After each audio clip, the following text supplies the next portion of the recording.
जयकारा बोलो माता रानी का। जगत माई महामाई माँ भद्रकाली की जय बोलो। शनिदेव भगवान की जय बोलो। तो तुला राशि वालों, स्वागत है आप सभी का तुला राशि भिंड यूट्यूब चैनल में। बंधुओं, दीपावली के ठीक पहले शनि देव ने आपके लिए भेजा है एक बहुत बड़ा गुप्त संदेश। इस संदेश को आपको तुरंत जानना बहुत आवश्यक है, क्योंकि इस संदेश में छुपी हैं 3 बहुत ही अच्छी और भाग्य को चमका देने वाली खबरें, साथ ही साथ 2 भयंकर नकारात्मक चेतावनियां भी हैं। कहने का मतलब यह है कि यह जो संदेश है, असल में यह शनिदेव का आदेश है आपके लिए। जी हाँ बंधुओं, अब आपको यह कार्यक्रम पूरा देखना होगा, अंत तक देखना होगा। इस संदेश को अच्छी तरह से जानना और समझना होगा।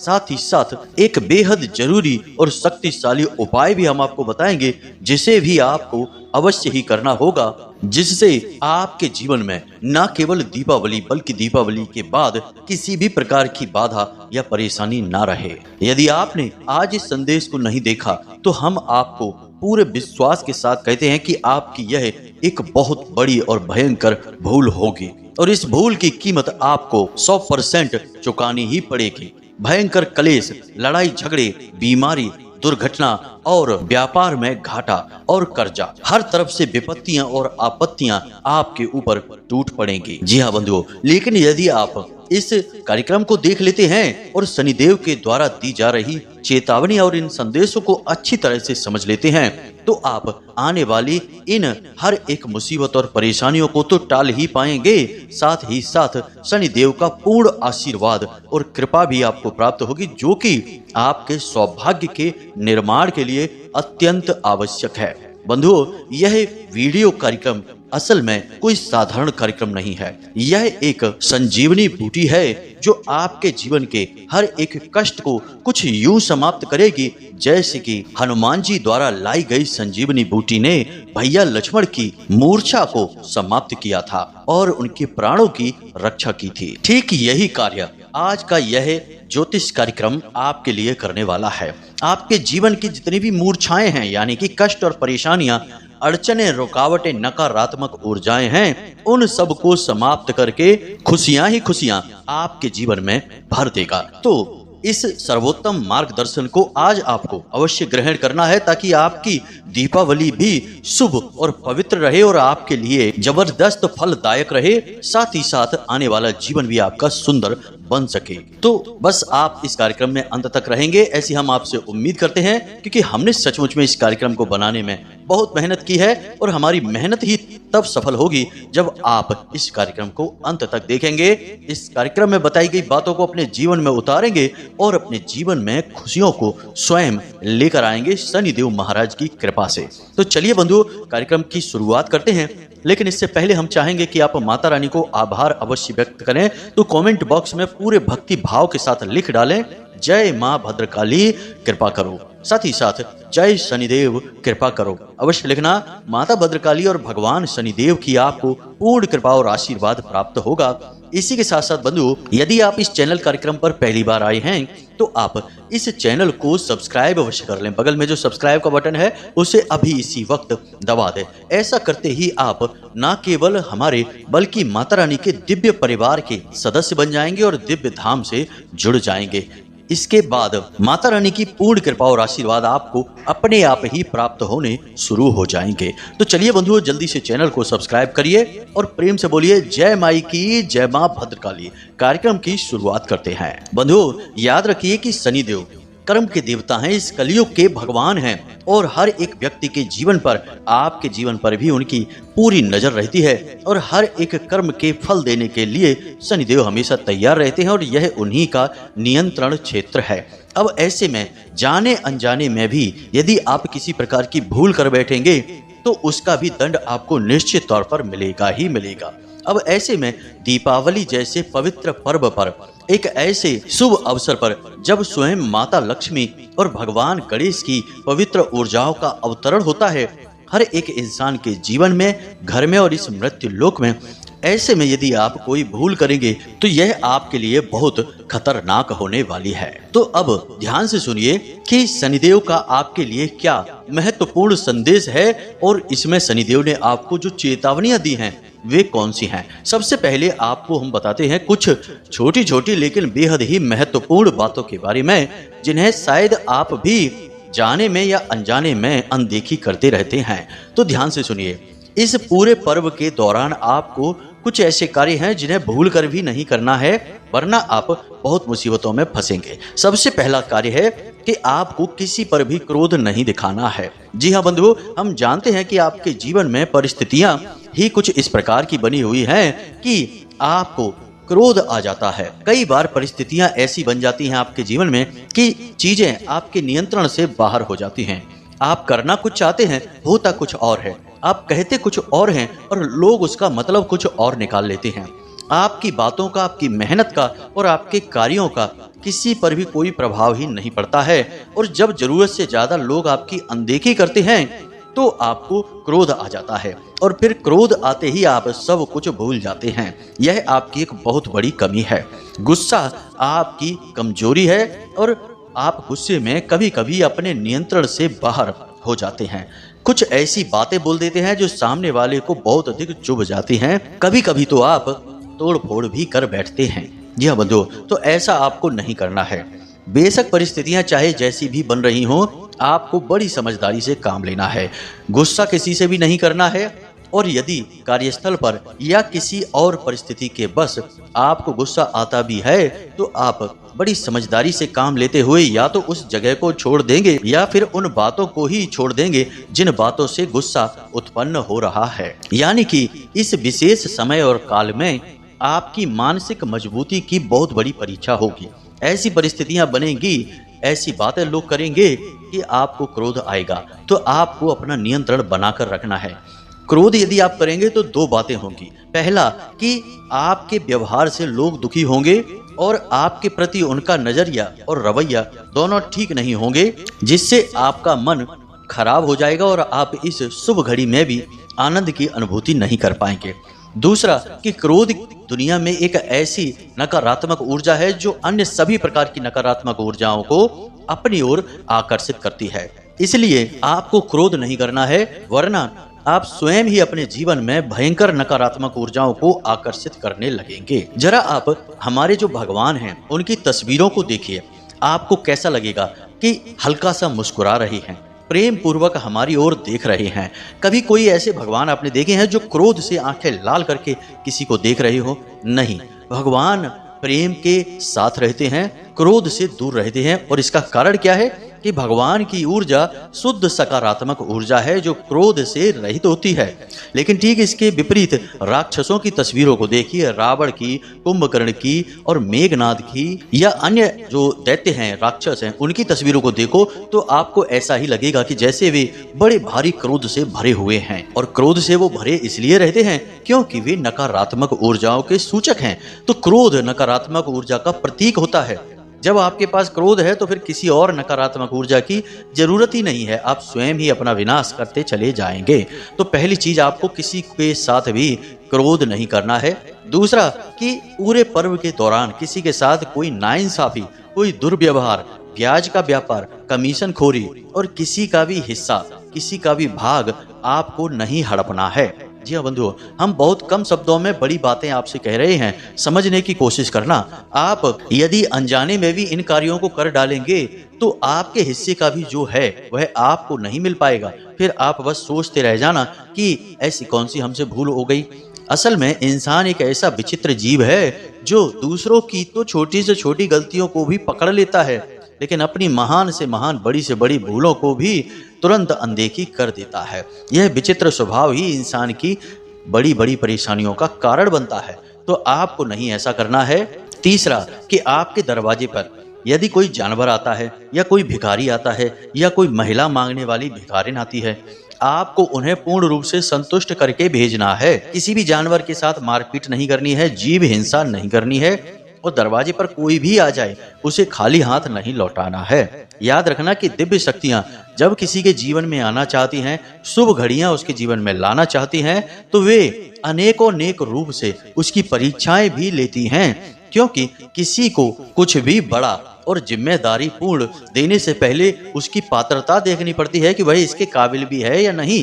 तो तो इसी प्रकार भगवान भी आपकी पात्रता को देखेंगे, आपके दिल को, आपकी दिल की दया को, व्यवहार को और आपके पवित्र मन को देखेंगे। तो आपको अपने मन की पवित्रता को ध्यान में रखते हुए व्यवहार करना है। जो भी दरवाजे पर आए ससम्मान उसे भोजन कराइए, थोड़े बहुत रुपए पैसे दीजिए, उसके चेहरे पर मुस्कुराहट आ जाए। इसी के साथ साथ एक और छोटा सा कार्य कि दीपावली के पर्व पर, धनतेरस के दिन और अन्य दिनों पर आप बाजार में जाकर सामान तो खरीदेंगे ही। खरीद करते समय आप जितना हो सके उतना मोल भाव कम करें। मोल भाव करने से कई बार ऐसा होता है कि कुछ गरीब अपनी कीमत के ऊपर नहीं नीचे चीजों को बेचने पर मजबूर हो जाते हैं, क्योंकि त्योहार का पर्व है। अब त्योहार के समय पर यदि वे चीजें नहीं बेच पाएंगे तो फिर पूरी साल वे रखी रह जाएंगी, कोई और लेगा ही नहीं। जैसे मिट्टी के दिए वगैरह हैं, रुई है, कौन खरीदेगा बाद में? पूरी साल तो दिए नहीं जलाते हैं।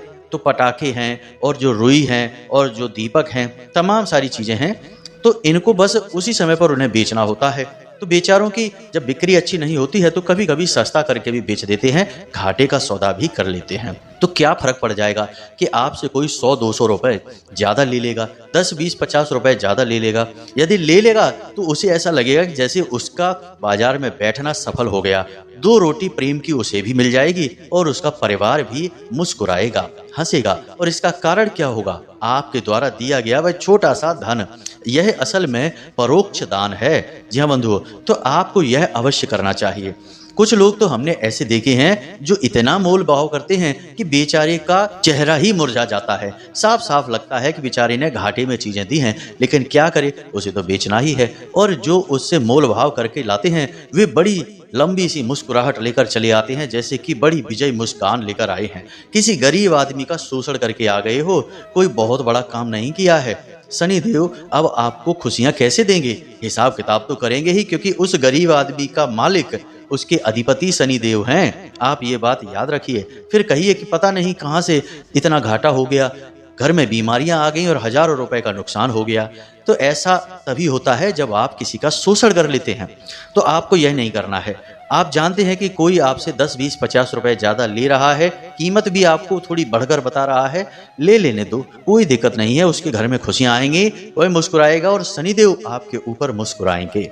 और शनिदेव जब मुस्कुराएंगे तो बड़ी से बड़ी आपदाएं वहीं ठहर जाएंगी, कोई आपका बाल भी बांका नहीं कर पाएगा। बंधु, जीवन को जीने की दवा और जीवन को जीने का मंत्र ही यही है कि यदि आप किसी दूसरे के चेहरे पर मुस्कुराहट लाने में कामयाब हो जाते हैं तो देवी देवता आपकी मुस्कुराहट को आपके चेहरे से कभी गायब नहीं होने देते हैं। जी हाँ बंधुओं, यही मंत्र है, यही सार है। और इसी को सिखाने के लिए भगवान ने इतने अवतार लिए, हमारे संतों ने हमें इतने लंबे चौड़े पाठ पढ़ाए।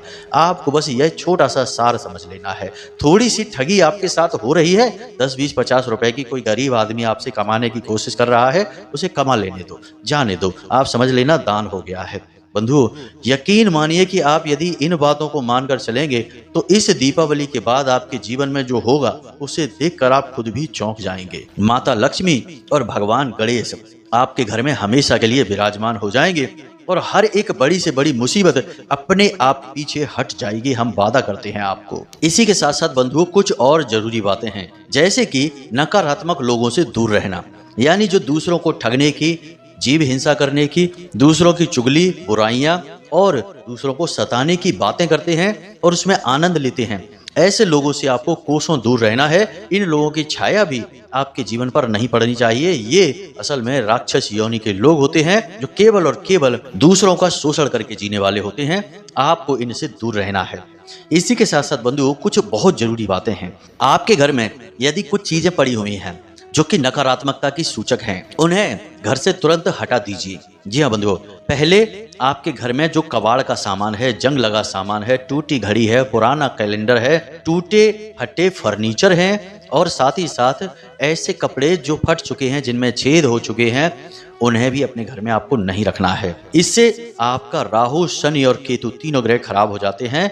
साथ ही साथ शुक्र भी आपके लिए नकारात्मक प्रभाव देने लगते हैं। इन चीजों को निकाल देना है। साथ ही साथ कोई मादक पदार्थ आपके घर में यदि रखा है, क्योंकि कुछ लोगों को शौक होता है कि अपने घर में शराब की बोतलें लाकर रख लेते हैं और भी तमाम तरीके के नशीली पदार्थ होते हैं, आप खुद ही समझते हैं, सबको आप बखान करने की जरूरत नहीं है। तो यदि आपके घर में रखा है तो इसे दीपावली से पहले पहले निकाल कर बाहर फेंक दें, घर में ना रखें। साथ ही साथ घर के सभी सदस्यों को अच्छी तरह से यह समझा दें कि अब आपको ना तो शराब पीनी है, ना कोई मांस भक्षण यानी मांस, मदिरा, जुआ, शराब, वेश्यावृत्ति, किसी भी प्रकार का कोई गलत कार्य नहीं करना है। इन सब कार्यों से ही नकारात्मक ऊर्जा जीवन में आती है, कष्ट और परेशानी भी आते हैं। साथ ही साथ कुछ लोगों का शौक होता है कि त्योहार के दिनों पर छुट्टियां मिल जाती हैं तो बोले चलो पार्टी करते हैं, और पार्टी में क्या करेंगे, शराब पिएंगे, जुआ खेलेंगे और उल्टी सीधी बातें करेंगे। अब ये हरकतें किसकी होती हैं? आप देखिए, रामायण को देखिए, भागवतम को देखिए, ये सारी हरकतें कौन करते हैं? राक्षस करते हैं। देवी देवताओं की हरकतें और संतों की हरकतें ये नहीं है। और जब आप जीवन में इस प्रकार के कार्य करते हैं या आपके घर का कोई सदस्य ऐसे कार्य करता है, फिर आप कहें कि हमारे जीवन में दुख क्यों है, कष्ट क्यों है, देवी देवता हमारी सुनते क्यों नहीं हैं, तो कैसे आपके जीवन में कष्ट नहीं होंगे? देवी देवता कैसे आपकी सुनेंगे जब आपका व्यवहार तो राक्षसों वाला है और आप कृपा देवताओं से चाहते हैं? तो ऐसे नहीं होता। दो नाव की सवारी एक साथ नहीं हो सकती है। तो इन कार्यों को भी आपको भूल कर भी इस त्योहार के समय पर नहीं करना है। अब कुछ छोटी छोटी लेकिन बहुत जरूरी बातें और आप जान लीजिए कि इस दीपावली के पर्व पर आपको पैसे की फिजूल खर्ची बिल्कुल नहीं करनी है। जहां जरूरत है केवल वही पैसा खर्चा करना है। दूसरा कि किसी को भी किसी भी प्रकार से उधार नहीं देना है और आपको भी किसी से कोई कर्जा नहीं लेना है। पैसे का दुरुपयोग नहीं करना है, उसे संभाल कर रखना है। और यदि आपके पास पूरा पैसा यानी कि बैंक अकाउंट वगैरह में जमा रहता है तो थोड़ी बहुत रकम अपने घर में लाकर अवश्य रखें। अपनी घर की तिजोरी में भी थोड़ा पैसा अवश्य रखें। खाली तिजोरी आप ना रखें और 10, 20, 50, 100 रुपए भी ना रखें। 10, 20 हजार या फिर जितना आप रख सकते हैं आप अपने घर की तिजोरी में पैसे को रखें। देखो, कहा जाता है ना कि पैसा ही पैसे को खींचता है। तो माता लक्ष्मी की ऊर्जा पैसे की ऊर्जा से आकर्षित होती है। तो आप अपने घर में कुछ पैसा अवश्य रखें। तो इन सब कार्यों को आप निश्चित तौर पर कर लें। अब विशेष शनि देव से जुड़ी हुई बातें हैं जो आपको हम बता दें। तो सबसे पहली बात कि आपको अपने घर के पश्चिमी दीवार पर यानी पश्चिमी दिशा में एक दीपक सरसों के तेल का दीपावली के दिन अवश्य जलाना है। जी हाँ बंधुओं, यह दीपक जो है यह शनि देव की विशेष कृपा आपको दिलवाएगा। इसी के साथ साथ आप सजावटी सामान के तौर पर बहुत सारी चीजें अपने घर के लिए खरीदेंगे। सभी खरीदते हैं, दीपावली का पर्व ही ऐसा होता है। तो आपको एक चीज और खरीदनी है, जरा ध्यान से समझिए। एक काले रंग का कागज लेना है, बाजार से बिल्कुल काला कागज हो। उस कागज के बीचों बीच आपको 500 रुपए का एक नोट, 100 रुपए का भी आप लगा सकते हैं, तो एक नोट लगाएंगे और उस नोट के नीचे एक सिक्का आप दबा देंगे। यदि चांदी का सिक्का आप दबा सकते हैं तो सर्वोत्तम रहेगा, नहीं तो कोई भी 10, 5 रुपए का सिक्का आप दबा दें।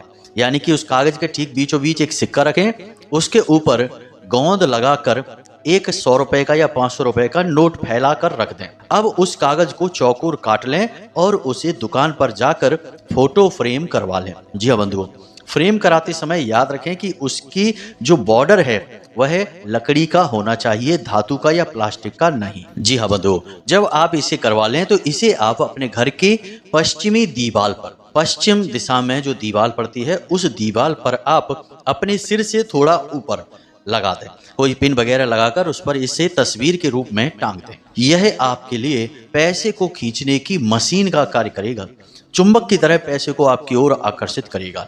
अब इसका कारण क्या है? तो जो घर की पश्चिमी दिशा होती है उस दिशा में जो भी चीजें रखी होती हैं, जो भी कुछ रखा होगा वह बढ़ता चला जाता है, क्योंकि वह शनि देव की दिशा है, बढ़त की दिशा है। अगर वहां पर कचरा पड़ा है तो आपके घर में दरिद्रता बढ़ती चली जाएगी। अगर वहां पर धन रखा है तो आपके जीवन में धन बढ़ता चला जाएगा।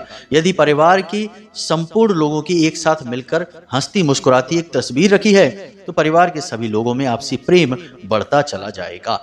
तो यह बहुत ही शक्तिशाली और जरूरी प्रयोग है, इसे आप इस दीपावली के दिन अवश्य कर लें। अब इसी के साथ साथ दीपावली के दिन आप मंदिर में जाकर कुछ दान अवश्य करें जो शनिदेव से जुड़ा हो, क्योंकि आप याद रखें कि शनिदेव को मणि देव भी कहा जाता है।